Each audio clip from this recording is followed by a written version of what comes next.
സന്ധിയിലാണ് നാം ആയിരിക്കുന്നത്. പ്രിയമുള്ളവരെ, പ്രാർത്ഥനാപൂർവ്വം നാം ആരംഭിച്ച ഈ കൂട്ടായ്മ ആഗ്രഹത്തോടെ ഉപവാസത്തോടുകൂടെ ഈ കൂട്ടായ്മയ്ക്ക് വേണ്ടി നാം ഒരുങ്ങി കർത്താവ് നമ്മെ വഴി നടത്തുന്നു. പ്രശ്നങ്ങളോ പ്രതിസന്ധികളോ തടസ്സങ്ങളോ ഒക്കെ ഉണ്ടായെങ്കിലും കർത്താവ് മുടങ്ങാതെ ഇത് ഇന്ന് വരെ നടത്തുവാനുള്ള കൃപ നൽകി. ആ ദൈവത്തിന് മഹത്വം കരയറ്റാമോ? Hallelujah, hallelujah, hallelujah. ആ സർവശക്തനായ ദൈവം ഇന്നും നമ്മുടെ മധ്യമുണ്ട്, എപ്പോഴും നമ്മുടെ മധ്യമുണ്ട്. കൂട്ടായ്മയുടെ സന്തോഷത്തിൽ അവിടുന്ന് നമ്മോട് അടുത്തു വന്നിരിക്കുന്നു.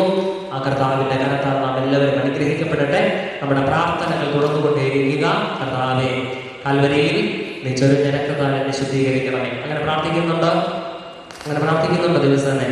നമ്മൾ നാളെ ദൈവസന്നിധിയിൽ നമ്മുടെ ജീവിതാനുഭവത്തിലൂടെ ദൈവത്തെ മുഖത്തപ്പെടുത്തണം. ഹല്ലേലൂയ. അതിനുവേണ്ടി പ്രാർത്ഥനയോടുകൂടെ ഒരുങ്ങുക.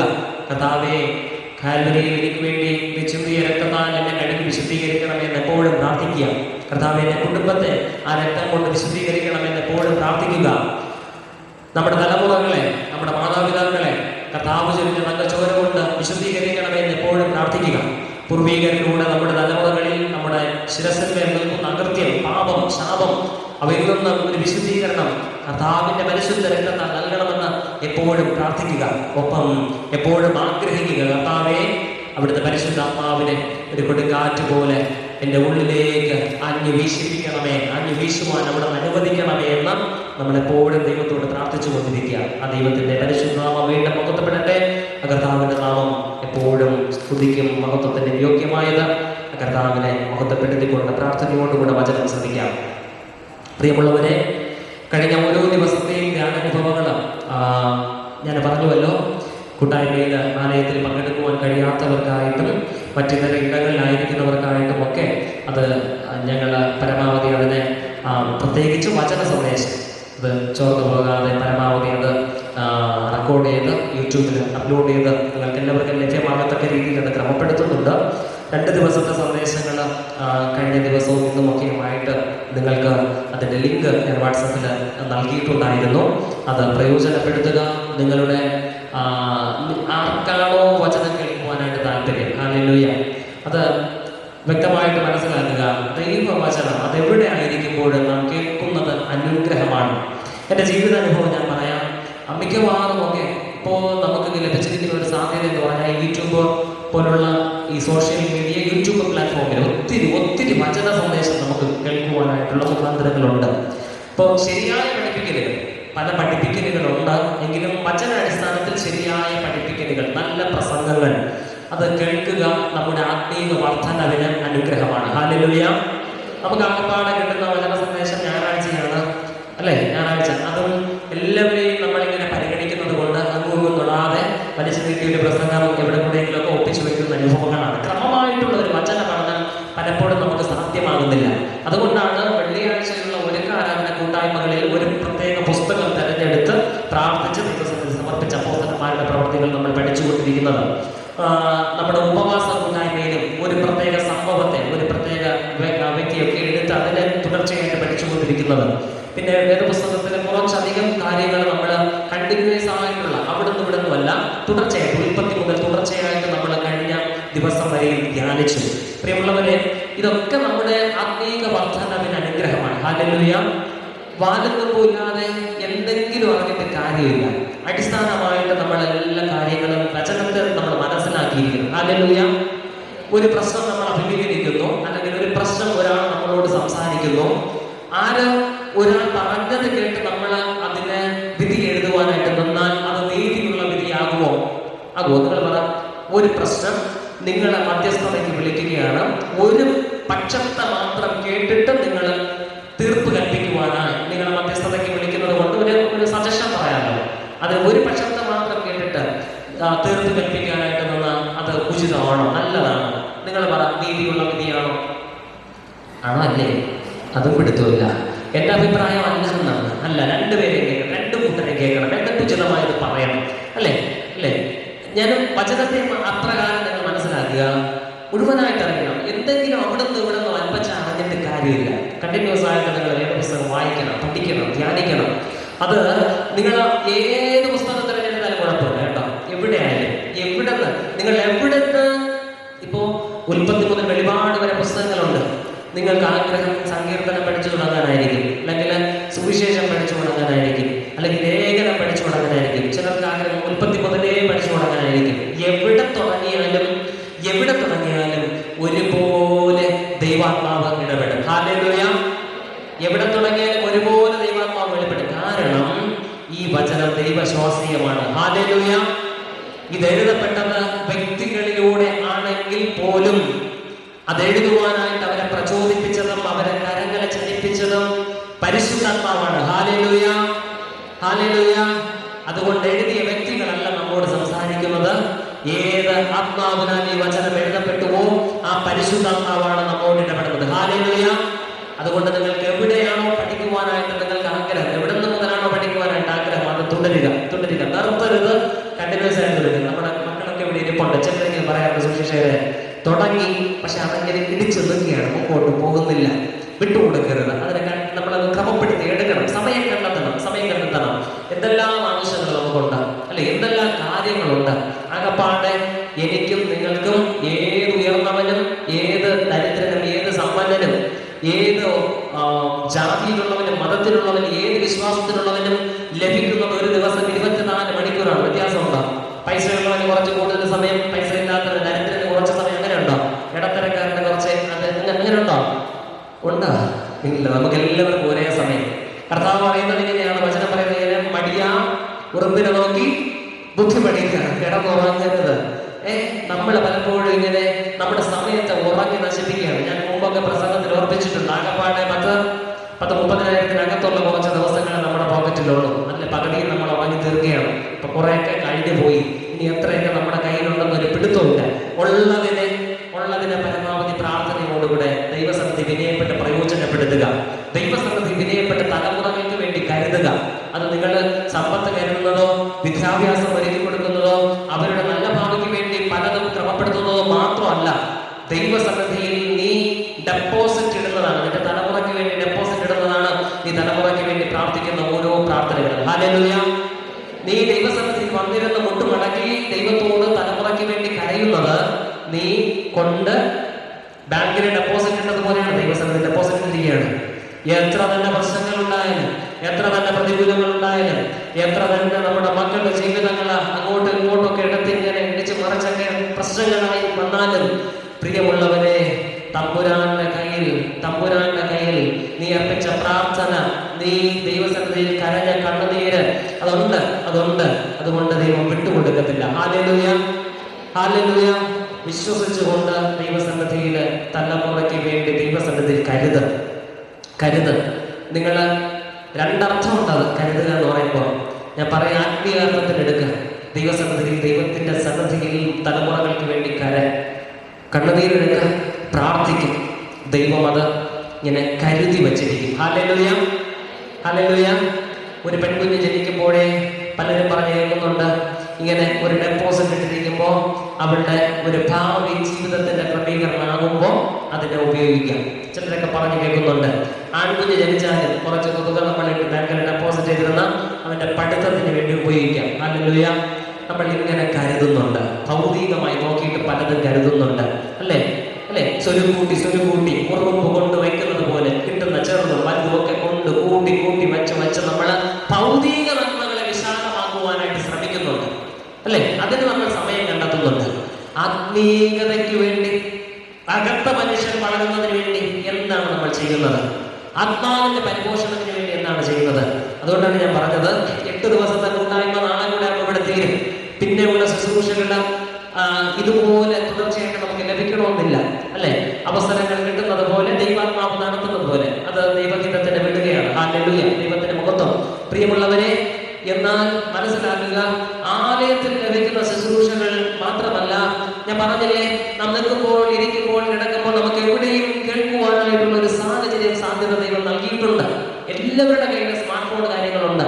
ഞാൻ പറയട്ടെ, അമ്മമാരുടെ അടുക്കളയിൽ നിൽക്കുമ്പോൾ നിങ്ങൾ വചന സന്ദേശങ്ങളെ ശ്രദ്ധിച്ചുകൊണ്ട് നിങ്ങളുടെ ജോലികളിൽ വ്യാപൃതരാകും. നിങ്ങളെ കൊണ്ട് പറ്റുന്ന ഇടങ്ങളിൽ വെറുതെ ഇരിക്കുമ്പോഴൊക്കെ ഈ വചന സന്ദേശങ്ങളെ കേൾക്കാം, നല്ല സന്ദേശങ്ങളെ കേൾക്കാം. അപ്പൊ ആ ഒരു ഉദ്ദേശത്തോടു കൂടിയാണ് ഇതൊക്കെ റെക്കോർഡ് ചെയ്ത് യൂട്യൂബിലോട്ടൊക്കെ ഇട്ടത്.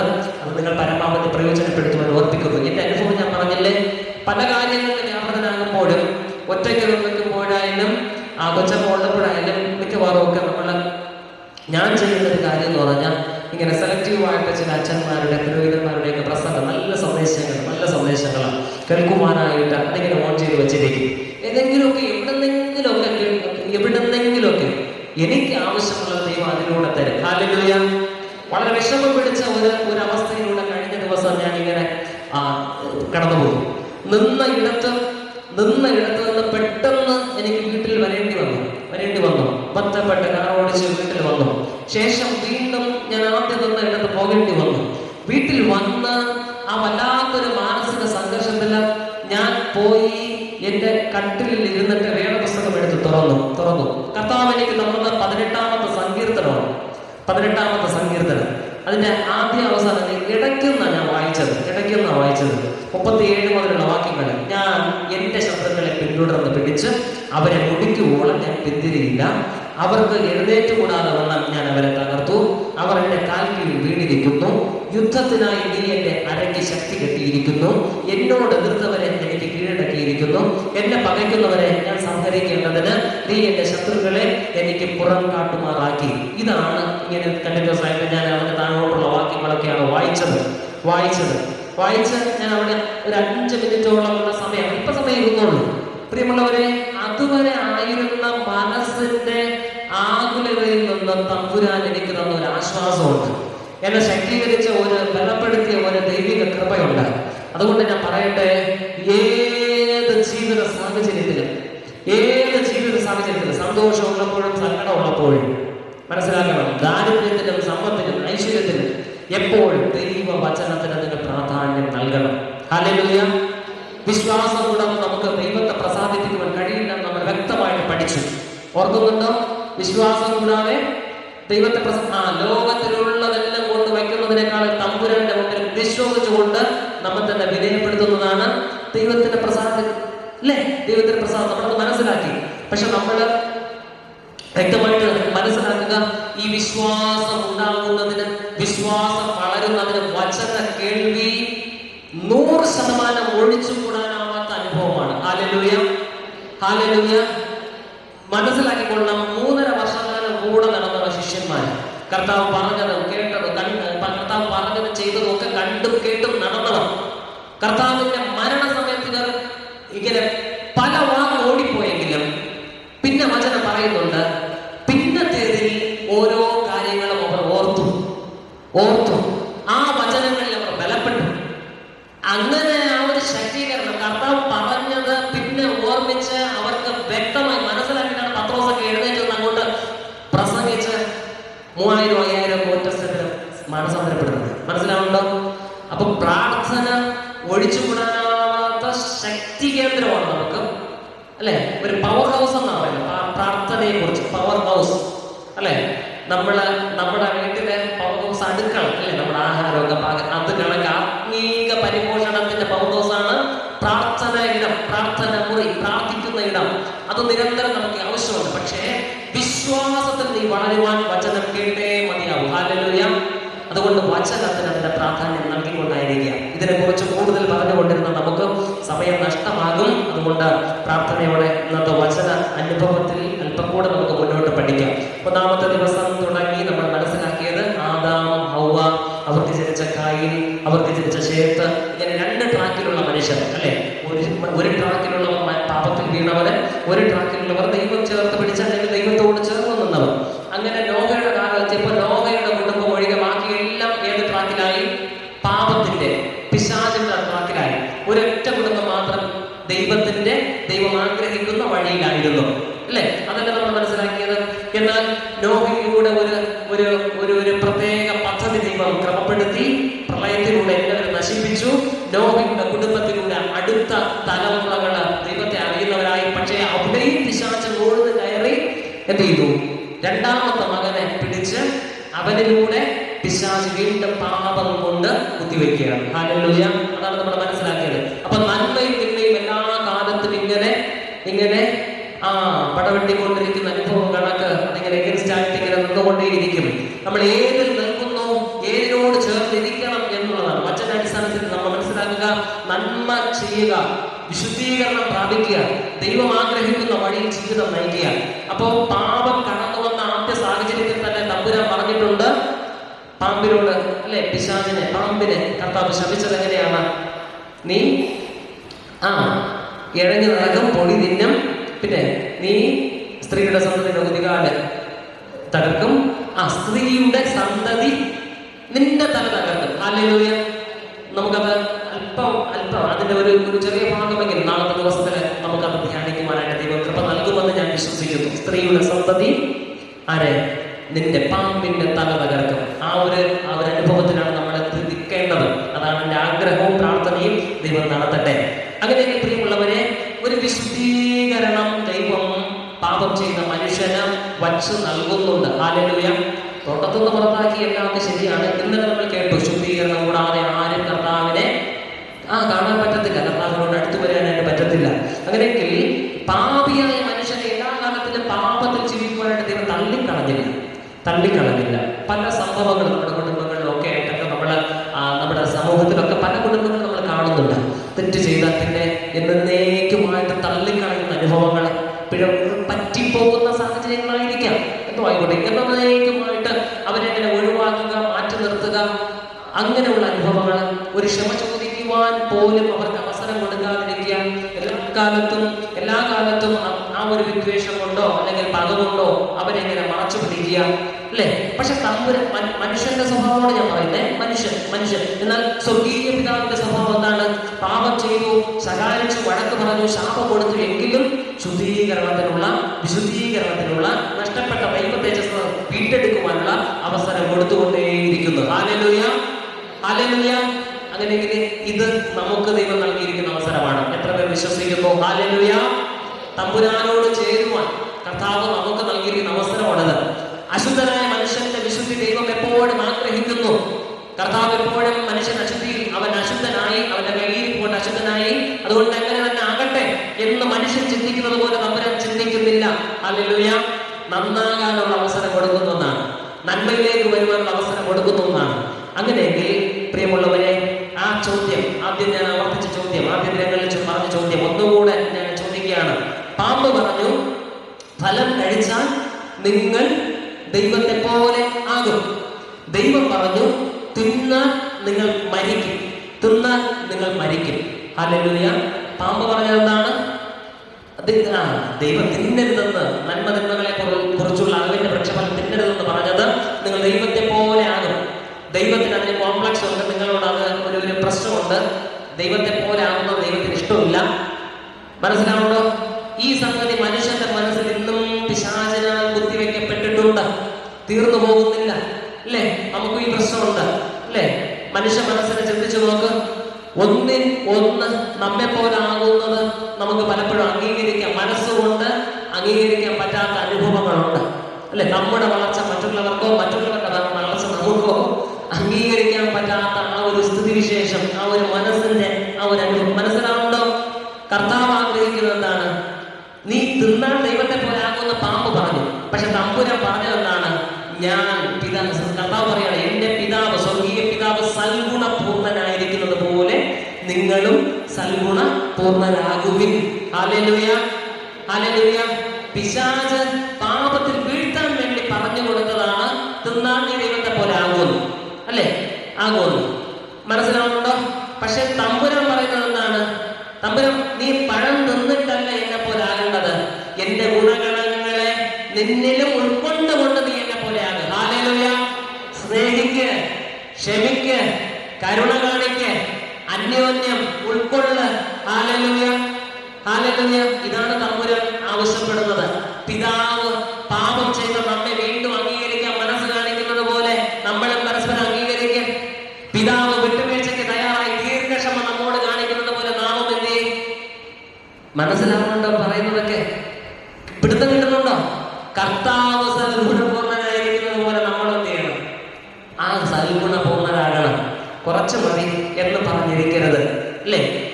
അങ്ങനെ ഇരിക്കരുത്. അതുകൊണ്ട് സൽഗുണപൂർണ്ണരാകുവാനായിട്ട് ആഗ്രഹിക്കും. വിശുദ്ധ മത്തായിയുടെ സുവിശേഷം 5:48 സൽഗുണപൂർണ്ണരാകണമെങ്കിൽ ഇന്നലെ കേട്ടു നമ്മൾ വിശുദ്ധീകരണം വേണം. തമ്പുരാനെ കണ്ടാൽ മാത്രമേ തമ്പുരാനിൽ എന്തൊക്കെ ഗുണമുണ്ടെന്ന് നമുക്കറിയാൻ പറ്റുള്ളൂ. ഇന്നലെ നമ്മൾ വായിച്ചത് എന്താണ്? എബ്രായരുടെ ലേഖനം ഞാൻ ഇന്നലത്തെ ധ്യാനാനുഭവത്തില് കൊച്ചമ്മ ഇങ്ങനെ ചോദിച്ചു, കണ്ടിന്യൂസ് ആയിട്ട് ഒരു വിശുദ്ധീകരണത്തിനും അതൊക്കെ ആയിട്ട് പഠിപ്പിച്ചുകൊണ്ടിരിക്കുകയല്ലേ. അപ്പൊ ഇന്നലെ നമ്മുടെ അനുശുദ്ധ സുവിശേഷത്തിൽ വന്നു. അപ്പോ അതിങ്ങനെ മാറിപ്പോകത്തില്ലേ, ആ ഒരു തുടർച്ച നഷ്ടപ്പെടില്ലേ?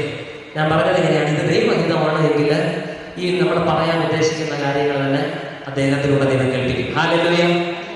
തീർച്ചയായിട്ടും പ്രിയമുള്ളവരെ, അദ്ദേഹം നമ്മൾ സംസാരിച്ച ഒരു പ്രധാനപ്പെട്ട വാക്യമുണ്ട്. എബ്രായരുടെ ലേഖനം 12-ാമത്തെ അധ്യായം 14-ാമത്തെ വാക്യം, എല്ലാവരോടും സമാധാനം ആചരിച്ച് ശുദ്ധീകരണം പ്രാപിപ്പാൻ ഉത്സാഹിപ്പിൻ. ഓർമ്മയുണ്ടോ? അടുത്ത വാക്യം എന്താണെന്ന് വെച്ചാൽ, ശുദ്ധീകരണം കൂടാതെ ആരും കർത്താവിനെ കാണുകയില്ല. ഹല്ലേലൂയ, ഹല്ലേലൂയ. മനസ്സിലാക്കിക്കോ. മത്തായിയുടെ വിശുദ്ധ സുവിശേഷം 5-ാം അധ്യായം 48-ാമത്തെ വാക്യം. മത്തായിയുടെ വിശുദ്ധ സുവിശേഷം 5-ാം അധ്യായം 48-ാമത്തെ വാക്യം ശ്രദ്ധിച്ച്. 48-ാമത്തെ വാക്യം ഞാൻ വായിക്കുന്നു, നിങ്ങൾ ശ്രദ്ധിച്ചു നോക്ക്. ആകയാൽ നിങ്ങളുടെ സ്വർഗീയ പിതാവ് സൽഗുണപൂർണ്ണൻ ആയിരിക്കുന്നത് പോലെ നിങ്ങളും സൽഗുണപൂർണ്ണരാകുവേ. Hallelujah, hallelujah. മനസ്സിലായിക്കൊണ്ട്, ശുദ്ധീകരണം കൂടാതെ കർത്താവിനെ കാണാൻ പറ്റത്തില്ല. നിങ്ങളുടെ പിതാവ് സൽഗുണപൂർണ്ണനായിരിക്കുന്നത് നിങ്ങളും സൽഗുണപൂർണ്ണരാകുവേ.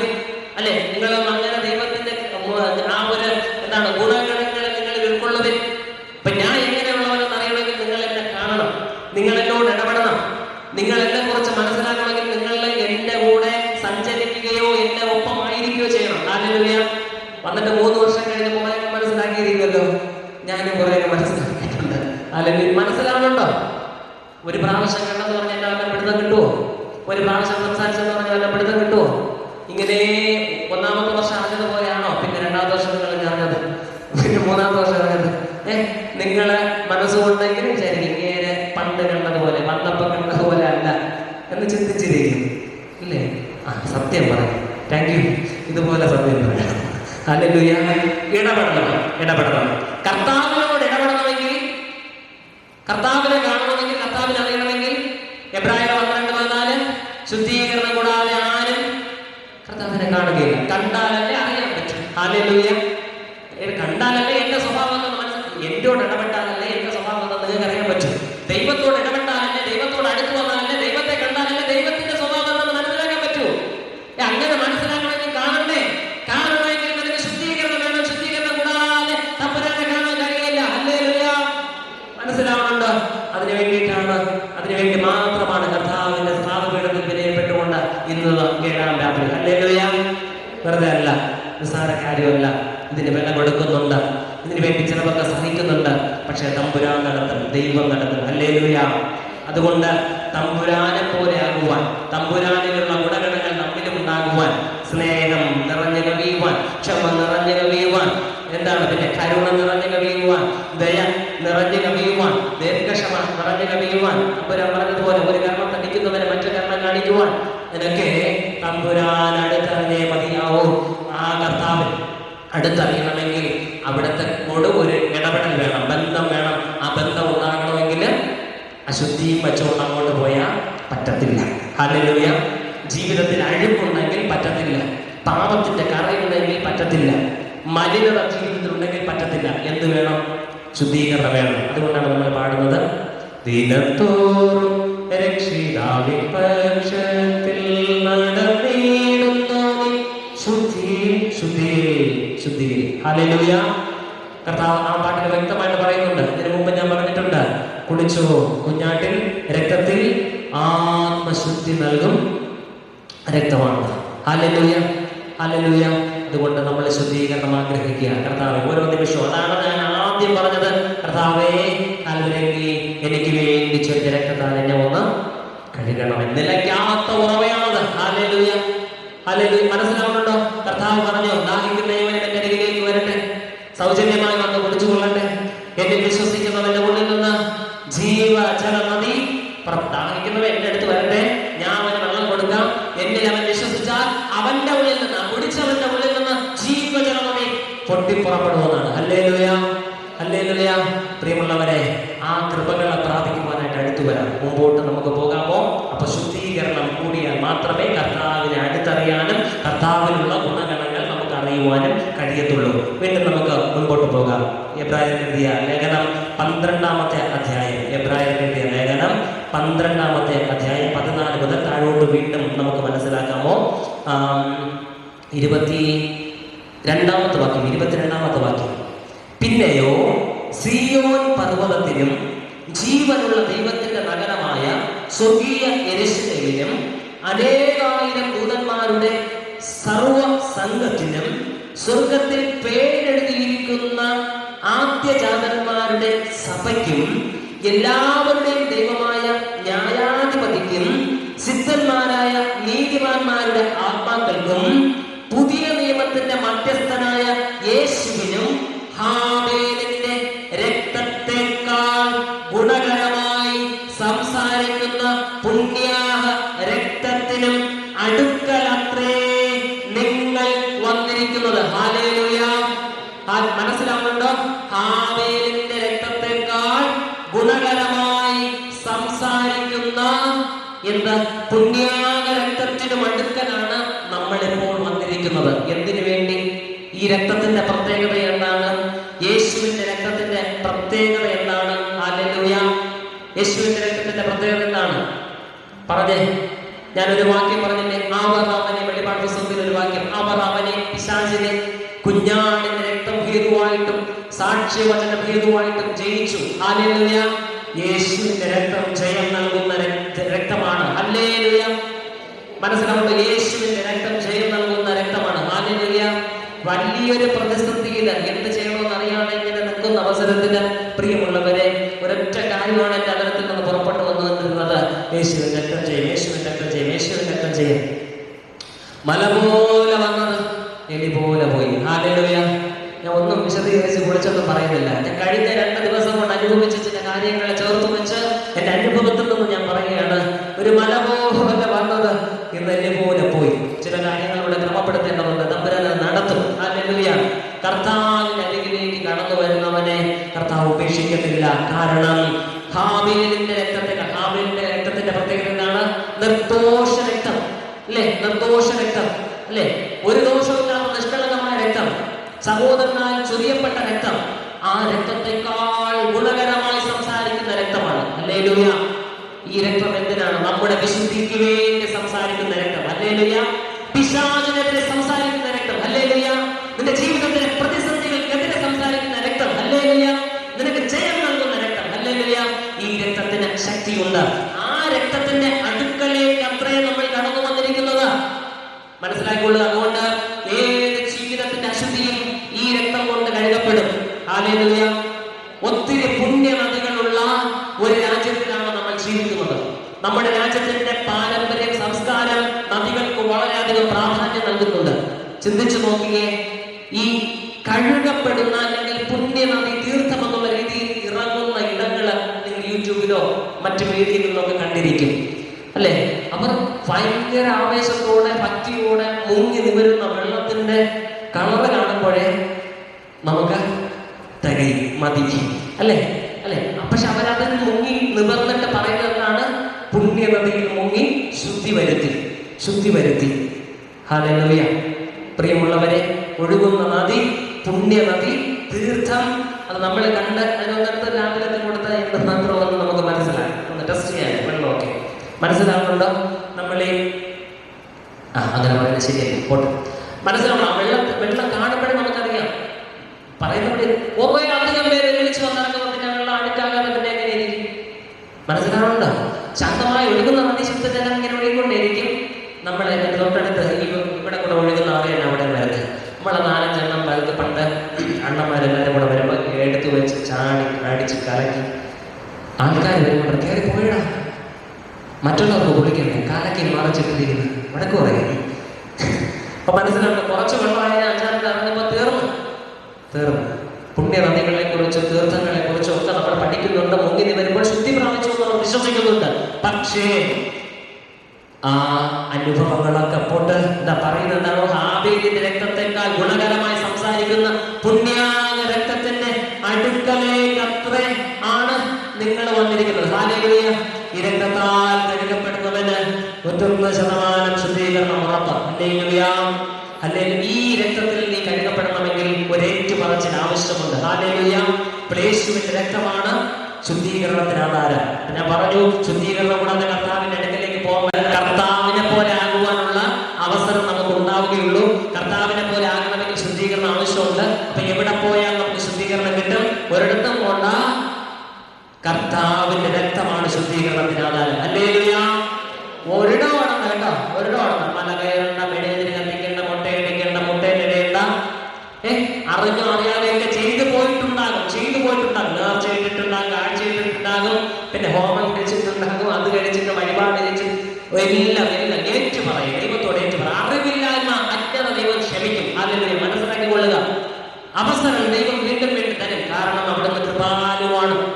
മനസ്സുണ്ടോ നിനക്ക് ദൈവസന്നദ്ധിയിൽ ഏറ്റുപറഞ്ഞ് ഉപേക്ഷിക്കുമ്പോൾ? മനസ്സുണ്ടോ? തമ്പുരാൻ നിനക്ക് കൃപ ചെയ്യും. അതുകൊണ്ട് ഇന്ന് നിങ്ങൾ നിർബന്ധം പ്രാർത്ഥിക്കണം. അറിവില്ലാതെ, അജ്ഞത കൊണ്ട് എന്തെങ്കിലും നിങ്ങളോ മുൻ തലമുറക്കാരോ ചെയ്തിട്ടുണ്ടെങ്കിൽ അത് ബന്ധനമായി, കെട്ടായി, അശുദ്ധിയായി, അഴുക്കായി നമ്മുടെ ശിരസിന്മേൽ, തലമുറയുടെ ശിരസിന്മേൽ വാഴാൻ പാടില്ല. ഏറ്റുപറയണം. ശുദ്ധീകരണത്തിന് വേണ്ടി നിർബന്ധം ദൈവത്തോട് പ്രാർത്ഥിക്കണം. ഹല്ലേലൂയ. ഒരു നദിയിലും മുങ്ങിയാൽ കിട്ടാത്ത ശുദ്ധി യേശു കർത്താവിന്റെ രക്തത്താലുണ്ട്. അതുകൊണ്ട് ആ പുണ്യാക രക്തത്തിന്റെ അടുക്കലേക്കാണ് നമ്മൾ വന്നിരിക്കുന്നത്. വന്നാൽ നീ ക്യൂ നിന്ന് മറ്റേ പ്രസാദമാകുന്നത് കണക്കെ ഇങ്ങനെ നമ്മുടെ പള്ളിയിലോ മറ്റ് ആരാധനാലയങ്ങളിലോ നിൽക്കേണ്ട ആവശ്യമില്ല. വന്ന് നീ വിനയപ്പെടുന്നുവോ?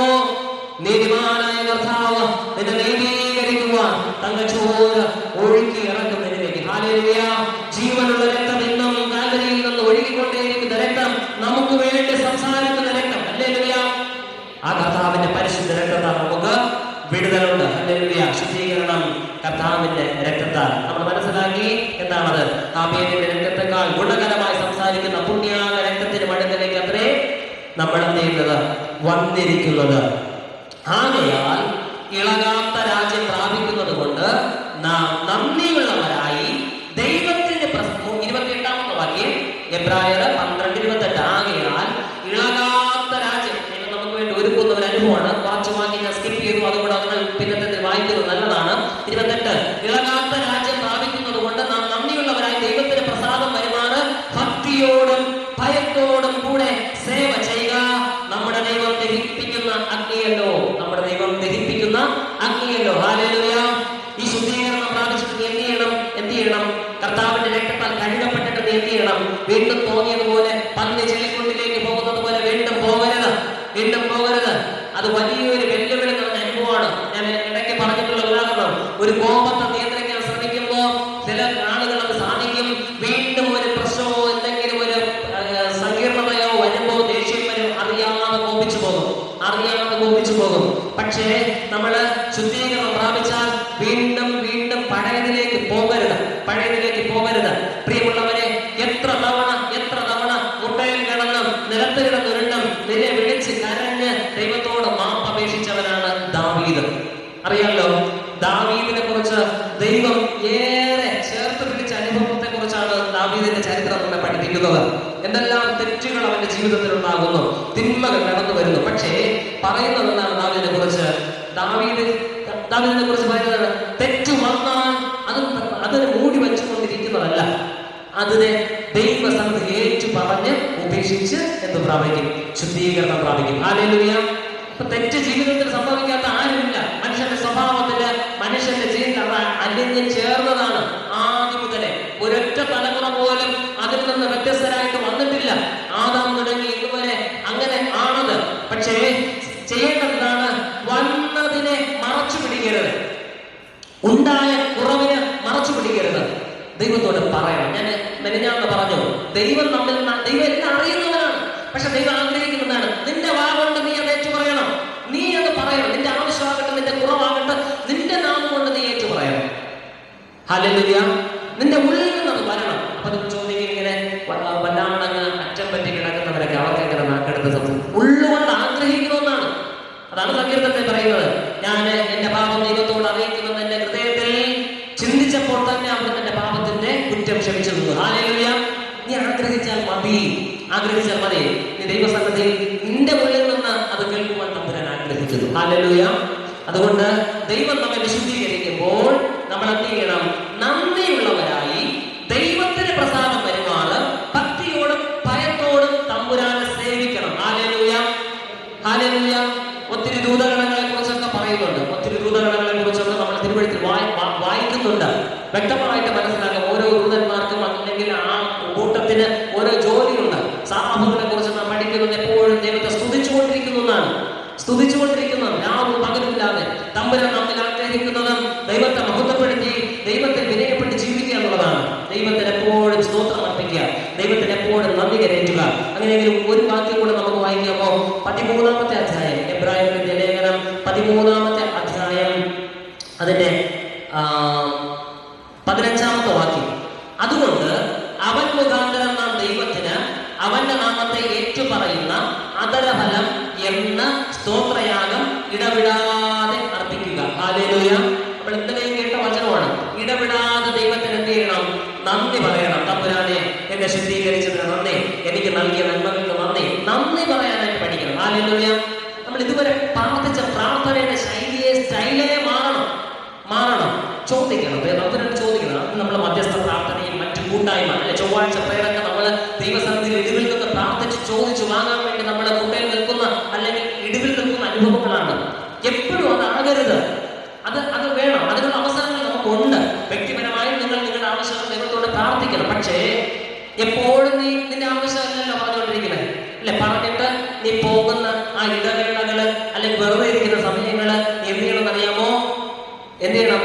കണ്ടിന്യൂസ് ആയിട്ട് സ്തോത്രമെന്ന യാഗം, അധരഫലം എന്ന സ്തോത്രയാഗം ഇടവിടാതെ അർപ്പിച്ചുകൊണ്ടേയിരിക്കണം. ഹല്ലേലൂയ.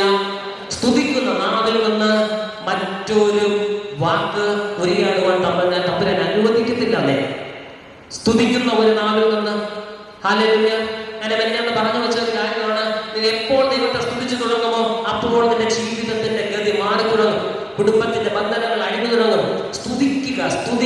പലരും പറയുന്നത് കേട്ടിട്ടുണ്ട്, പ്രാർത്ഥനയ്ക്ക് ഇരിക്കുമ്പോ ഒന്ന് സ്തോത്രം അർപ്പിച്ച് പ്രാർത്ഥിക്കുവാൻ ആഗ്രഹിക്കുമ്പോ ഇല്ലാത്ത ക്ഷീണം ഉണ്ടാകും, ഇല്ലാത്ത തലവേദന ഉണ്ടാകും, ഇല്ലാത്ത ഉറക്കം വരും, അല്ലെങ്കിൽ വേറെ എന്തെങ്കിലും ഒരു പ്രശ്നം വരും. മനസ്സിലാക്കിക്കൊള്ളുക, പിശാചിനറിയാം നീ സ്തുതിച്ചു തുടങ്ങിയ തമ്പുരാൻ പ്രവർത്തിച്ചു തുടങ്ങും. മനസ്സിലാക്കിക്കൊള്ളണം, നീ സ്തുതിച്ചു തുടങ്ങുമ്പോൾ അപ്പൻ പ്രവർത്തിച്ചു തുടങ്ങും. അതുകൊണ്ട് നീ സ്തുതിക്കാതിരിക്കുവാൻ എന്തൊക്കെ ചെയ്യാൻ പറ്റുമോ അതൊക്കെ പിശാച് ചെയ്യും. ഹല്ലേലൂയ. ഈ ശദ്രക് മേശക് അബേദ്നെഗോയെ ഭയപ്പെടുത്തുന്നതിന്റെ അർത്ഥം എന്താണ്? ബിംബത്തെ നമസ്കരിച്ചില്ലെങ്കിൽ തീച്ചൂളയിലിടും അല്ലെ. അവർ നമസ്കരിക്കാതെ നിന്നപ്പോൾ പറയുന്നത് 7 മടങ്ങ് തീച്ചൂളയുടെ ആ കാഠിന്യം വർദ്ധിപ്പിക്കാൻ പറയുന്നത്. അതിന്റെ ശക്തി, തീയുടെ അഗ്നിയെ വർദ്ധിപ്പിക്കാൻ പറയാം. 7 മടങ്ങ്. എന്നിട്ട് വീണ്ടും ഒരു അവസരം കൊടുക്കാൻ ഈ വണങ്ങ്. അവർ പറയുന്നത് എന്താണ്? വണങ്ങത്തില്ല. ഹല്ലേലൂയ. അവരെ എടുത്ത് തള്ളിയ അഗ്നിയിൽ നിന്ന് വിടുവിക്കുവാൻ അവർ സ്തുതിച്ച ഒരു ദൈവം ഉണ്ടായിരുന്നു. ഹല്ലേലൂയ. അപ്പൊ മനസ്സിലാക്കിക്കൊള്ളുക, നീ ആയിരിക്കുന്ന പ്രശ്നത്തിന്റെ മധ്യേ ദൈവത്തെ സ്തുതിച്ചു തുടങ്ങിയാൽ ഒരു നന്മയുണ്ടാകും, ഒരു വിടുതലുണ്ടാകും. പക്ഷെ അത് പിശാചിന് ഇഷ്ടമില്ല. അതുകൊണ്ട് അവനില്ലാത്ത ബുദ്ധിമുട്ടുകള്, ക്ഷീണങ്ങൾ, ക്ലേശങ്ങൾ നിനക്ക് കൊണ്ടിടും. ചെയ്യേണ്ടത് അതിനെ തകർക്കണം. എങ്ങനെയാ തകർക്കേണ്ടത്? വചനത്തെ കുറിച്ച് പറയുന്നു. വചനം അഗ്നിയാണ്, വചനം വാളാണ്, വചനം ചുറ്റികയാണ്. പ്രിയമുള്ളവരെ, ഈ വചനം കൊണ്ട് തന്നെ നീ ഫൈറ്റ് ചെയ്യണം. ഹല്ലേലൂയ.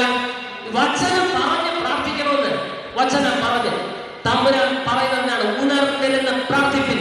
നീ പ്രാർത്ഥിക്കാം. കർത്താവെ, ഉണർന്നിരുന്ന് പ്രാർത്ഥിക്കാനാണ് നീ പറഞ്ഞത്. എനിക്കതിന് കഴിയാത്ത വിധം എന്നെ തടസ്സപ്പെടുത്തുന്ന ഈ ശക്തി, അത് എന്ത് അശുദ്ധ ശക്തിയായാലും എന്നിൽ നിന്ന് നീങ്ങി പോകണമെന്ന് വചനം പറഞ്ഞ് പ്രാർത്ഥിക്കും. ഹല്ലേലൂയ. മനസ്സിലാവുന്നുണ്ടോ? ഇത് ജീവിതത്തിൽ അപ്ലൈ ചെയ്യണം കേട്ടോ. കേട്ടിട്ട് ഇവിടെ കളഞ്ഞിട്ട് പോരുത്, ഇവിടെ ഇട്ടിട്ട് പോരുത്. അവിടെ ഒടുവിലൊക്കെ നമ്മള് ഇന്നടുത്ത് നിന്നെ വന്നെന്ന് വിളിച്ചു പറഞ്ഞത് ഇതൊക്കെ സാക്ഷ്യം പറയും. ഇതൊക്കെ ഈ സാധനമൊക്കെ സാക്ഷ്യം പറയും. നിങ്ങൾ ഇല്ലാന്ന് പറഞ്ഞാൽ മനസ്സിലാവുന്നുണ്ടോ? അതുകൊണ്ട് ഇവിടെ കളഞ്ഞിട്ട് പോരുമെന്ന് നീ പ്രാർത്ഥനയ്ക്ക് നിൽക്കുമ്പോ എന്ത് തടസ്സം വന്നാലും നീ വചനം പറഞ്ഞ് തിരിച്ചെഗൻസ്റ്റായിട്ട് അതിന്റെ എന്തിനെ ഫൈറ്റ് ചെയ്യും. നിന്നെ ശീലിപ്പിക്കുന്ന, നിന്നെ ക്ലേശിപ്പിക്കുന്ന ആ ഒരു ബുദ്ധിമുട്ടിനെ പ്രാർത്ഥിച്ചാദ്യം മാറ്റും. എന്നിട്ട് നീ ദൈവത്തിനെ സ്തുതിച്ചു തുടങ്ങും. ഹല്ലേലൂയ. സ്തോത്രം ചെയ്ത് തുടങ്ങും. തമ്പുരാൻ കരം തൊട്ടിരിക്കും. ഹല്ലേലൂയ. അനുഭവത്തിൽ പറയാനാണ്, ഇത്ര ശ്രമിച്ചിട്ടും ഭയങ്കര വിലവെടുക്കേണ്ടി വരും കേട്ടോ. ഈ പള്ളിയിൽ ഞാൻ വന്നിരുന്നു കൊച്ചമ്മയുമായിട്ട് ഒരു വെള്ളിയാഴ്ച. ഇവിടെ പായ വരച്ചു. അധികാരം അങ്ങനെ ആരും കണ്ടൊന്നുമില്ല, ഞങ്ങൾ ആരുടെ പറഞ്ഞുമില്ല. കൊച്ചമ്മ പ്രാർത്ഥിച്ചുകൊണ്ടേയിരിക്കുകയാണ്.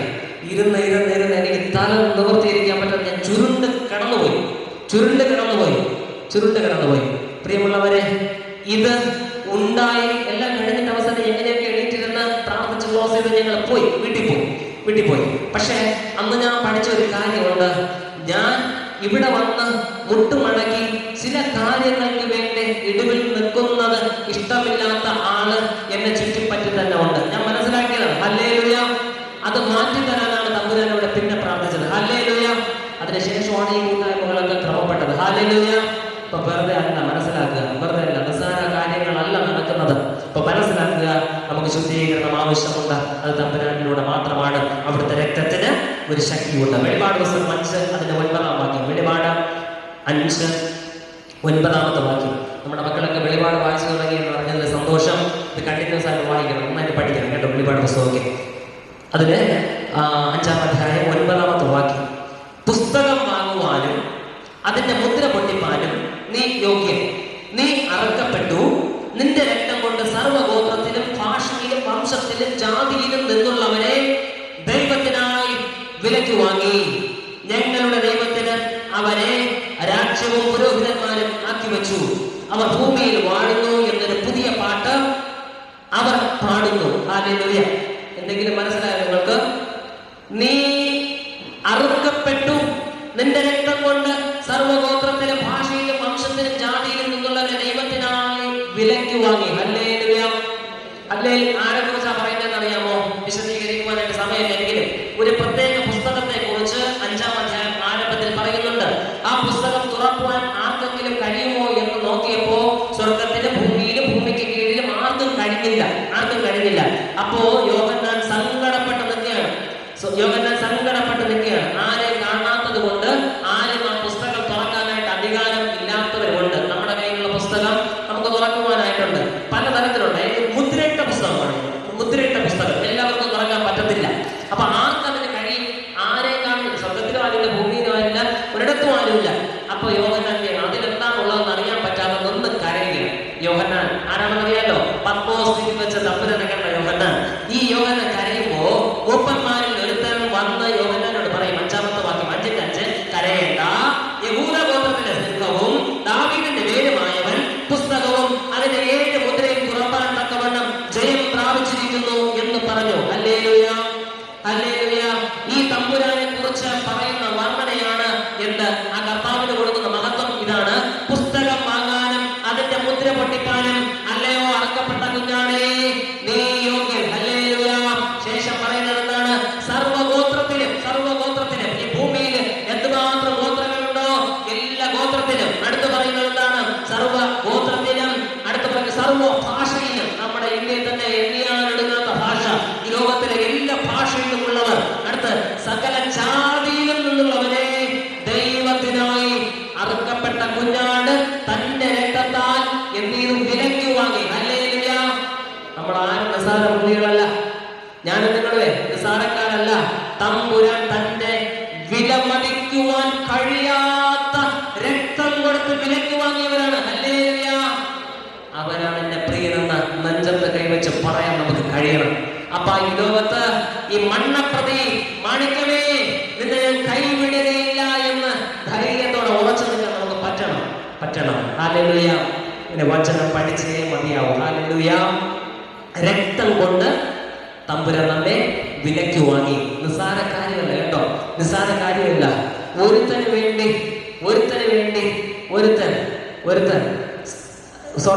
എല്ലാവർക്കും, സകല മാനവരാശിക്കും വേണ്ടി ഒരുത്തൻ തന്റെ രക്തത്തെ ഒഴുക്കി കൊടുക്കുന്നു. യോഹന്നാന്റെ സുവിശേഷം 1-ാമത്തെ അധ്യായം ആരംഭത്തിൽ 1-2 അധ്യായം പഠിക്കുമ്പോൾ അത് നമ്മൾ കഴിഞ്ഞ ഒരു ധ്യാനത്തിൽ ധ്യാനിച്ചു. ഈ അന്ത്രയാസും യോഹന്നാൻ സ്നാപകന്റെ ഒപ്പം നിൽക്കുമ്പോൾ ഇതാ ദൈവത്തിന്റെ കുഞ്ഞാട് എന്ന് പറഞ്ഞ് സ്നാപക യോഹന്നാൻ കാണിച്ചു കൊടുക്കുകയാണ്. പ്രിയമുള്ളവരെ, കർത്താവ് തന്നെയാണ് ആ കുഞ്ഞാട്. അറുക്കപ്പെട്ട കുഞ്ഞാട്, നമുക്ക് വേണ്ടി കാൽവരിയിൽ യാഗമായി തീർന്ന കുഞ്ഞാട്. എന്റെയും നിന്റെ പാപത്തിന് വേണ്ടി, എന്നിലും നിന്നിലും കുടികൊള്ളുന്ന സകല അകൃത്യങ്ങൾക്കും വേണ്ടി കാൽവരിയിൽ ഒരു പരിശുദ്ധ ദൈവാലയത്തിൽ യാഗം അർപ്പിക്കുന്നത് കണക്ക് സ്വയം ബലിയായി തീർന്ന കർത്താവ്. ഹല്ലേലൂയ. അവിടുത്തെ രക്തം, ഈ പാപപരിഹാരത്തിന് രക്തം എടുത്ത് തളിക്കുന്ന ഒരു പ്രക്രിയയുണ്ട്. പുറപ്പാട് പുസ്തകത്തിൽ പഠിക്കുന്നു. സംഭാരകൻ എടുക്കാതിരിക്കാൻ രക്തം കൊണ്ട് പുറമ്പടിമേലും കട്ടമേലും പൂശുന്നുണ്ട്, അല്ലെ? കുഞ്ഞാടിന്റെ രക്തം. പ്രിയമുള്ളവരെ, പ്രതീകാത്മകമായി അവർ പഴയ നിയമത്തിൽ ചെയ്തുകൊണ്ടിരുന്നത് പുതിയ നിയമത്തിൽ ക്രിസ്തുവിലൂടെ നിവൃത്തിയായി. ഹല്ലേലൂയ.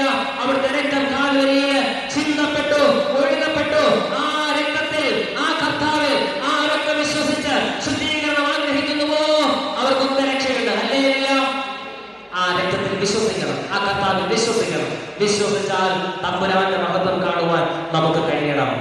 കഴിയും. ഹല്ലേലൂയ. രക്തത്തിലൂടെ നമുക്കൊരു ശുദ്ധീകരണം ഉണ്ട്. ഹല്ലേലൂയ. അത് പ്രാപിക്കുന്നതിന് തടസ്സം നമ്മുടെ ജീവിതത്തിന്റെ അശുദ്ധിയാണ്.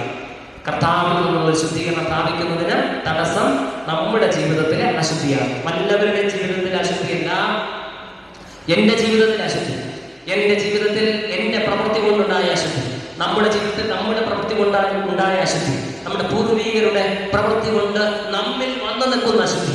മനസ്സിലാവുണ്ടോ? അപ്പൊ നമ്മൾ ഇന്ന് ചെയ്യുന്നതിന്റെ ആ ഒരു അനന്തരഫലം പാപമായി, ശാപമായി, അകൃത്യമായി അടുത്ത തലമുറകളിലും വന്ന് നിൽക്കും അശുദ്ധിയായിട്ട്. മനസ്സിലാക്കണം. അപ്പൊ നമ്മുടെ ജീവിതം മര്യാദയ്ക്കൊക്കെ ക്രമപ്പെടുത്തിയ പിള്ളേർ പിഴച്ചു പോകും. മനസ്സിലാവുണ്ടോ? ജീവിച്ചു പോകും. നമ്മുടെ കയ്യിരിപ്പൊക്കെ നന്നാവണമെന്നാണ്. മനസ്സിലാവണോ? മനസ്സിലാവുണ്ടോ? തോന്നിയതുപോലെയൊക്കെ ജീവിച്ചിട്ടൊന്നും കാര്യമില്ല. തലമുറകൾക്ക് അത് ശാപമായി തീരും. അതേസമയം നമ്മുടെ പൂർവികരുടെ ബലഹീനതകളെ ഏറ്റുപറഞ്ഞ ദൈവത്തോട് പ്രാർത്ഥിച്ചാൽ ദൈവം അത് ക്ഷമിച്ചു തരും. ദാനിയേൽ ദൈവത്തോട് പ്രാർത്ഥിക്കുന്നുണ്ട്. 70 സംവത്സരം ബാബിലോൺ പ്രവാസം കഴിഞ്ഞുവെന്ന് മനസ്സിലാക്കുമ്പോൾ ദൈവത്തോട് പറയുകയാണ്, പ്രാർത്ഥിക്കുന്നത് ഇങ്ങനെയാണ്. ദാനിയേലിന് വേണ്ടിയല്ല പ്രാർത്ഥിച്ചത്, പൂർവീകരുടെ അറിവില്ലായ്മ, അവർ ദൈവവചനം അനുസരിക്കാത്തത്, ദൈവത്തോട് അടുത്തു വരാത്തത്, ദൈവത്തോട് മാർദ്ദവിച്ചത്, ഇതൊക്കെ ഒറ്റ ഒരുത്തം നിന്ന് സ്വന്തം ജനത്തിന് വേണ്ടി ദൈവത്തോട് ഏറ്റുപറയുക. ഹിസ്കിയാവിനെ കുറിച്ച് പഠിച്ചത് നമ്മളതല്ലേ അല്ലെ? ജനം ചെയ്ത പാപം, ജനത്തെ കൊണ്ട് അവന്റെ അപ്പൻ ഹിസ്കിയാവിന്റെ അപ്പൻ ജീവിച്ച പാപം, ഹിസ്കിയാവ് ചെയ്ത പാപം, ഇതെല്ലാം ഹിസ്കിയാവ് മുന്നിൽ നിന്ന് ഏറ്റുപറഞ്ഞ ദൈവത്തോട് ക്ഷമ ചോദിക്കുകയാണ്. അപ്പൊ ഏത് പാപമാകട്ടെ, ഏത് കറയാകട്ടെ, എത്ര കാലപ്പഴക്കമുള്ളതോ ആയിക്കോട്ടെ, ദൈവസന്നിധിയിൽ നീ അതിൽ നിന്നൊരു ശുദ്ധീകരണം ആഗ്രഹിച്ചുകൊണ്ട് ഏറ്റുപറഞ്ഞ് ഉപേക്ഷിക്കുവാൻ തയ്യാറായാൽ ആ കറ അഴിയപ്പെടും. ഹല്ലേലൂയ. ആ മുറിവ് ഉണക്കപ്പെടും. ഹല്ലേലൂയ. അത് മുഖാന്തരമുണ്ടായ ബന്ധനങ്ങൾ, കെട്ടുകൾ തകർക്കപ്പെടും, അഴിയപ്പെടും. ഹല്ലേലൂയ. അങ്ങനെ കുഞ്ഞാടിന്റെ രക്തത്തിന് ശക്തിയുണ്ട്. അശുദ്ധി നമ്മുടെ ജീവിതത്തിലാണ്. അതാണ് അടുത്തോട്ട് പോകാനായിട്ട് നമുക്ക് തടസ്സം. ഒരു വാക്യം കൂടെ ശുദ്ധീകരണത്തെ കുറിച്ച് പറയാം. 14-ാമത്തെ വാക്യം, വെളിപാട് 7:14. ഈ നമ്മുടെ ഈ അടക്ക ശുശ്രൂഷയൊക്കെ കഴിയുന്ന ഭവനങ്ങളിലെ പ്രാർത്ഥനയ്ക്കാണ് പലപ്പോഴും ഇത് വായിച്ച് കേൾപ്പിക്കുക, അല്ലെങ്കിൽ അടക്ക ശുശ്രൂഷയിലൊക്കെ വായിച്ച് കേൾപ്പിക്കും. എന്താണെന്ന് അറിയാമോ? 13-ാമത്തെ വാക്യം, 7:13. വെള്ള നിലയിൽ ധരിച്ചിരിക്കുന്ന ഇവർ ആർ, എവിടെ നിന്ന് വന്നു എന്ന് ചോദിച്ചു. യജമാനൻ അറിയുമല്ലോ എന്ന് യോഹന്നാൻ പറഞ്ഞതിന് ആ മൂപ്പൻ പറഞ്ഞതെന്താണ്? ഇവർ മഹാകഷ്ടത്തിൽ നിന്ന് വന്നവർ കുഞ്ഞാടിന്റെ രക്തത്തിൽ തങ്ങളുടെ അങ്കി അലക്കി വെളുപ്പിച്ചിരിക്കുന്നു. അതുകൊണ്ട് അവർ ദൈവത്തിന്റെ സിംഹാസനത്തിന് മുമ്പിൽ ഇരുന്ന് അവന്റെ ആലയത്തിൽ രാപ്പകൽ അവനെ ആരാധിക്കുന്നു. സിംഹാസനത്തിൽ ഇരിക്കുന്നവൻ അവർക്ക് കൂടാരം ആയിരിക്കും. ഹല്ലേലൂയ. അപ്പൊ നമുക്ക് എപ്പോഴും ശുദ്ധീകരണം കാരണം പറയുന്നതല്ല, ഒരിക്കലല്ല ശുദ്ധീകരണം. എങ്ങനെയാണ് പറയുന്നത്? കുഞ്ഞാടിന്റെ രക്തത്തിൽ തങ്ങളുടെ അങ്കി അലക്കി എന്ത് ചെയ്യുന്നു? വെളുപ്പിച്ചിരിക്കുന്നു. ഹല്ലേലൂയ. ഹല്ലേലൂയ. അതുകൊണ്ട് അവർക്ക് ദൈവസന്നിധിയിൽ അവിടുത്തെ സിംഹാസനത്തിന്റെ മുമ്പിൽ എന്തുണ്ട്? സ്ഥാനമുണ്ട്. ഹല്ലേലൂയ. മഹാകഷ്ടത്തിൽ നിന്ന് വന്നവരാണ്, ഫൈറ്റ് ചെയ്ത് വന്നവരാണ്, പോരാടി വന്നവരാണ്. അശുദ്ധി കടന്നു പിടിക്കുവാൻ ഇടം കൊടുക്കാതെ അശുദ്ധിക്കെതിരെ പോരാടിയവരാണ്. പലപ്പോഴും നമ്മൾ ധരിച്ചു വെക്കുക അയൽവക്കക്കാരനാണ് അല്ലെ നമ്മുടെ അഗൈൻസ്റ്റ് ആയിട്ട് നിൽക്കുന്നത്, അല്ലെ നമ്മുടെ ബന്ധുക്കളാണ്, സഹോദരങ്ങളല്ല. അല്ല, നമുക്ക് പോരാട്ടമുള്ളത് പിശാചിനോടാണ്. അവൻ മുഖാന്തരം നമ്മുടെ ജീവിതത്തിലേക്ക് കടന്നു വരുന്ന അശുദ്ധിയോടാണ്. അതിനെതിരെ എഗൈൻസ്റ്റായിട്ട് പ്രൊട്ടക്ട് ചെയ്ത് കർത്താവിന്റെ വചനത്താലും പ്രാർത്ഥനയാലും നമ്മൾ നിൽക്കണം. അപ്പോൾ തന്നെ ദൂതന്മാർ നമുക്ക് കാവൽത്തിരുന്നാണ് അതിനെ പഠിപ്പിക്കുന്നത്. ഹല്ലേലൂയ. കർത്താവ് നിരന്തരം നമ്മൾ നയിക്കും. അപ്പൊ ഞാൻ പറഞ്ഞു വന്നത് എന്താണ്? ശുദ്ധീകരണം ഉണ്ടെങ്കിൽ നമുക്ക് കർത്താവിനെ കാണാനും കർത്താവിന്റെ ഗുണഗണങ്ങൾ അനുഭവിക്കാനും കഴിയുള്ളൂ. അതിന് തടസ്സം നമ്മുടെ അശുദ്ധി. അങ്ങനെയെങ്കിൽ അശുദ്ധിക്ക് കാരണമുള്ള ഒരു കാര്യം ഞാൻ പറഞ്ഞ് ഇന്നത്തെ ഈ ഒരു ധ്യാനം അവസാനിപ്പിക്കുവാൻ ആഗ്രഹിക്കുന്നു. അശുദ്ധിക്ക് ശരീരം മുഴുവൻ ജഡമാണ്. പല കാരണങ്ങളുണ്ട്. ഇന്നലെ കൺമോഹവും ജനമോഹവും ജീവനത്തിന്റെ പ്രതാപവും ഒക്കെ ചുരുക്കമായിട്ട് നമ്മൾ കേട്ടു. വിശദീകരിക്കാൻ ഞാൻ ആഗ്രഹിക്കുന്നില്ല. പക്ഷെ ശരീരത്തിലെ ചില അവയവങ്ങൾ, ചില അനുഭവങ്ങൾ നമുക്ക് അശുദ്ധിക്ക് പ്രധാന കാരണങ്ങളുണ്ട്. അതിൽ ഒന്നാണ് ഞാനിന്ന് പറയുന്നത്. അത് പറയുന്നത് നാവിനെ കുറിച്ചാണ്. അത് എന്റെ നാവ് കൊണ്ടാണ് കേട്ടുകൊണ്ടിരിക്കുന്നത്. ഹല്ലേലൂയ. നാവിനെ കുറിച്ച് പ്രിയമുള്ളവരെ ഞാൻ പറഞ്ഞുകൊണ്ട് വന്നത് നാവ് ശരിയായ എല്ലാം ശരിയാവും. ഹല്ലേലൂയ. നാവ് ശരിയാവണം. സങ്കീർത്തനം 12 അതിന്റെ 3-4 വാക്യങ്ങൾ. സങ്കീർത്തനം 12 3-4 വാക്യങ്ങൾ കുറച്ചെടുത്തുള്ള മക്കൾ നിങ്ങളിതെല്ലാം വായിക്കണം, ധ്യാനിക്കണം. ഇടയ്ക്കിടയ്ക്ക് ഓർമ്മിച്ചോളൂ. സങ്കീർത്തനം 12:4-3 കപടമുള്ള അതരങ്ങളൊക്കെയും വമ്പ് പറയുന്ന നാവിനെയും യഹോവ ഛേദിച്ചു കളയും. വമ്പ് പറയുന്ന നാവ് ദൈവം ഇഷ്ടപ്പെടുന്നില്ല. ദൈവം ഛേദിച്ച് കളയും, വെട്ടിക്കളയും. ഹല്ലേലൂയ. മനസ്സിലാവുണ്ടോ? അപ്പൊ അതരത്തിൽ എന്ത് പാടില്ല, നാവിൽ എന്ത് പാടില്ല? കള്ളം പാടില്ല. ഞാൻ എൻ്റെ അനുഭവമാണെങ്കിൽ പറഞ്ഞു, തല പോയാലും നമ്മൾ എന്ത് പറയാൻ പാടില്ല? കള്ളം പറയാൻ പാടില്ല. പക്ഷെ പിന്നെയും നമ്മളോട് പറയാറുണ്ട്, അല്ലെങ്കിൽ നമ്മൾ തന്നെ പറയാറുണ്ട്, ജീവിച്ചു പോകണമെങ്കിൽ ചെറിയ ചെറിയ കള്ളമൊക്കെ പറഞ്ഞ് നിന്ന് പഠിക്കാൻ പറ്റും, അല്ലേ? പാടില്ല എന്നാണ്. ഹല്ലേലൂയ. എത്ര പേർക്ക് അത് ധൈര്യം ഉൾക്കൊണ്ടുകൊണ്ട് അതിനെ ഏറ്റെടുക്കാൻ പറ്റും? പറയരുത്, കള്ളം പറയരുത്. കള്ളം പറയുന്ന, കപടം പറയുന്ന അതരത്തെ, വമ്പ് പറയുന്ന അതരത്തെ, വമ്പ് പറയുന്നത് പറയാം, കപടമുള്ള അതരത്തെ, കള്ളമുള്ള അതരത്തെ തമ്പുരാൻ വെട്ടിക്കളയും, ഛേദിച്ചു കളയും. ഹല്ലേലൂയ. മനസ്സിലാവുണ്ടോ? നമ്മള് വായിലെ കള്ളവും പറഞ്ഞു കിടന്നിട്ട് മന്ദിരം സ്തോത്രം ഹല്ലേലൂയ എന്ന് പറഞ്ഞാൽ തമ്പുരാൻ ഇഷ്ടപ്പെടുന്നില്ല, ആഗ്രഹിക്കുന്നില്ല. മനസ്സിലാക്കിക്കോ.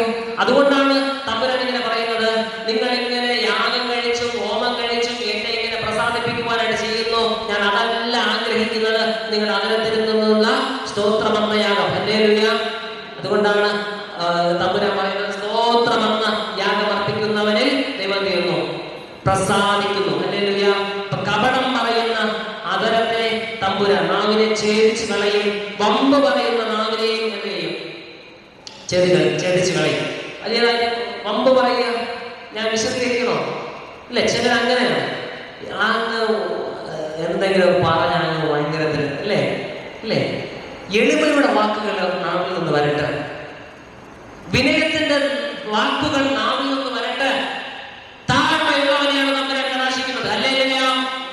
നമ്മളൊക്കെ ഇങ്ങനെ ഹൈലൈറ്റ് ചെയ്ത് നിൽക്കാൻ ആഗ്രഹിക്കുന്ന നാവ് കൊണ്ട് നാക്കിട്ടടിച്ചിട്ടാണ്, അല്ലേ? ഇതൊക്കെ പറയുന്നത് ഞാൻ നാക്കിട്ടടിച്ചിട്ടാണ്. ഓക്കെ, പോട്ടെ. പക്ഷെ ഈ വമ്പ് കാണിക്കാൻ വേണ്ടിയിട്ട് നാവിനെ ഉപയോഗിക്കുന്നില്ലേ? തമ്പുരാൻ ഇഷ്ടപ്പെടുന്നില്ല. തമ്പുരാൻ ആഗ്രഹിക്കുന്ന വിനയത്തോടെ സംസാരിക്കുന്നതാണ്. അതുകൊണ്ടാണ് തമ്പുരാൻ പറയാൻ മാത്രമല്ല, കാണിച്ചു തരുന്നില്ലേ? എന്തുമാത്രം ക്രൂര പീഡകൾ ഏറ്റുവാങ്ങുമ്പോഴും വിനയത്തിന്റെ വാക്കുകൾ, ക്ഷമയുടെ വാക്കുകൾ ഇവർ ചെയ്യുന്നതിൻ്റെതെന്നറിയാൻ ക്ഷമിച്ചു കൊടുക്കാൻ പ്രാർത്ഥിക്കും. ഹല്ലേലൂയ.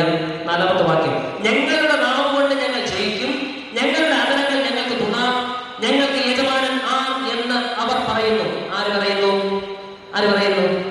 12-ാം അധ്യായം ആദ്യം മുതലേ വായിക്കണം. വിശ്വസ്തന്മാർ മനുഷ്യപുത്രന്മാരെ കുറഞ്ഞിരിക്കുന്നു, നല്ലവരെ ഭക്തന്മാരും ഇല്ലാതിരിക്കുന്നു എന്നാണ്. പിന്നെ ഓരോരുത്തർ തങ്ങളുടെ കൂട്ടുകാരനോട് വ്യാജം സംസാരിക്കുന്നു, കപടമുള്ള അതരത്തോട് മനസ്സോടും കൂടെ അവർ സംസാരിക്കുന്നു, അല്ലെ? ഇത്തരം അനുഭവങ്ങളാണ് സമൂഹത്തിൽ അധികവും വർദ്ധിച്ചു വരുന്നത്. അനുജൻ ഇടയ്ക്ക് ഇങ്ങനെ സംസാരിക്കുന്നത് കേട്ടു. എന്തോ കാര്യങ്ങളൊക്കെ ആയിട്ട് സംസാരിക്കുമ്പോ അവന് ഒരു സാറ് ഇങ്ങനെ പറഞ്ഞത് ഇങ്ങനെയാണ്, അവന്റെ ജോലി സംബന്ധമായിട്ടൊക്കെ ഇങ്ങനെ നോക്കുമ്പോ പറഞ്ഞു കേട്ടത് ഇങ്ങനെയാണ്: ഇപ്പോ നല്ലവരെന്നും ചീത്ത, നന്മയുള്ളവരെന്നും തിന്മയുള്ളവരെന്നും ഉള്ള ഒരു കാറ്റഗറി തിരിക്കുക ഇന്നത്തെ കാലത്ത് നടക്കത്തില്ല. വലിയ കള്ളം ചെയ്യുന്നവരും ചെറിയ കള്ളം ചെയ്യുന്നവര് എന്നുള്ളൂ. കാരണം എല്ലാവരും കള്ളന്മാരാണ്, എല്ലാവരും തിന്മ ചെയ്യുന്നവരാണ്. അതിന് വലിയത് ചെയ്യുന്നതും ചെറിയ ചെയ്യുന്നതും. പിന്നെ ചെറിയ ചെയ്യുന്നവരോടൊക്കെ അങ്ങനെ അപ്പൊ അത്രയും കുറഞ്ഞെങ്കിലും ഇരിക്കുമല്ലോ, അങ്ങനെ ഇരിക്കുന്നതായിരിക്കും നല്ലത് എന്ന ഒരു ഉപദേശം സംസാരിക്കുന്ന ഞാൻ ചെവി കൊണ്ട് കേട്ടു. ഇതാണ് കാലം, ഇതാണ് ലോകം. പ്രിയമുള്ളവരെ, ഓരോരുത്തരും തന്റെ കൂട്ടുകാരോട് വ്യാജം സംസാരിക്കും, കള്ളം പറയുന്നു, ഇരുമനസ്സോടുകൂടെ. ഉള്ളിലൊന്ന് വച്ചിട്ട് പുറത്ത് മറ്റൊന്ന് പറയുന്നു, അല്ലെങ്കിൽ കാണിക്കുന്നു, അല്ലെ? കപടം പറയുന്നു. ഇങ്ങനെയുള്ളവരെ തമ്പുരാനെ ഛേദിച്ച് കളയുമെന്നാണ് പറയുന്നത്. വെട്ടിക്കളയും. ഹല്ലേലൂയ. 39-ാമത്തെ സങ്കീർത്തനം. ഇങ്ങനെയുള്ള നാവ് നമുക്കുണ്ടോ എന്ന് ചിന്തിക്കണം. ഞാൻ ഈ പറയുമ്പോഴേ, ഇങ്ങനെയുള്ള നാവ് എനിക്കുണ്ടോ, നമുക്കുണ്ടോ? ഓരോരുത്തർ പേഴ്സണലി ചിന്തിച്ചാൽ അടുത്തവരുടെ കാര്യം ചെയ്യണ്ട. ഓക്കെ, മനസ്സിലാവണ്ട? എനിക്കുണ്ടോ എന്ന് ചിന്തിക്കണം. ഇന്ന ആളുണ്ടെന്ന് അതവൻ നോക്കിക്കോട്ടെ കേട്ടോ. എനിക്കുണ്ടോ എന്ന് ചിന്തിക്കുക. 39:1 സങ്കീർത്തനം 39:1 സങ്കീർത്തനം 39:1 വാക്യം. ഹല്ലേലൂയ. നാവ് കൊണ്ട് പാപം ചെയ്യാതിരിക്കാൻ ഞാൻ എന്റെ വഴികളെ സൂക്ഷിക്കുമെന്നും ദുഷ്ടൻ എന്റെ മുമ്പിൽ ഇരിക്കുമ്പോൾ എന്റെ വായ് കടിഞ്ഞാണിട്ട് കാക്കുമെന്നും ഞാൻ പറഞ്ഞു. ഹല്ലേലൂയ. നാവ് കൊണ്ട് പാപം ചെയ്യാതിരിക്കാൻ. അപ്പൊ പാപം വരുന്നതിനൊരു കാരണം, അശുദ്ധി വരുന്നതിനൊരു കാരണം നാവ്. ഹല്ലേലൂയ. നാവിനെ നമ്മൾ എന്ത് ചെയ്യണം? ദുഷ്ടന്റെ മുമ്പിൽ ഇരിക്കുമ്പോൾ വായ് കടിഞ്ഞാണിട്ട് സൂക്ഷിക്കണം. 8 നിലയിലെ ഈ വിഷയത്തിൽ ഞാൻ പൊട്ടി തിരിച്ചു പ്രതികരിക്കേണ്ടി വന്നിട്ടുണ്ട്. സംസാരിക്കേണ്ടി വന്നിട്ടുണ്ട്. സംസാരിച്ച് അത് എന്താ പറയുക, നാട്യ കേസ് പോലെയൊക്കെ ആയിട്ടുണ്ട്. പിന്നെയാണ് ഇവർക്ക് ചിന്തിക്കുന്നത് വേണ്ടായിരുന്നല്ലോ അല്ലേ? ഈ അനുഭവം നിങ്ങൾക്കുണ്ടായിട്ടുണ്ടോ? ഇല്ലേ? അപ്പൊ എനിക്ക് മാത്രമാണ് നാവിന്റെ ശുദ്ധീകരണം ആവശ്യം. തമ്പുരാനെ എന്നെ ശുദ്ധീകരിക്കണേ. ക്ലോസ് ചെയ്താണോ? അടുത്തതിലോട്ട് പോകാം. നമുക്ക് ഉണ്ടായിട്ടുണ്ടോ ഇങ്ങനെ? അല്ലേ? ദുഷ്ടന്റെ മുമ്പിൽ ഇരിക്കുമ്പോൾ വായി കടിക്കാനിടാൻ പറ്റാതെ പോകുന്നു. അവൻ നമ്മെ പ്രകോപിപ്പിക്കും.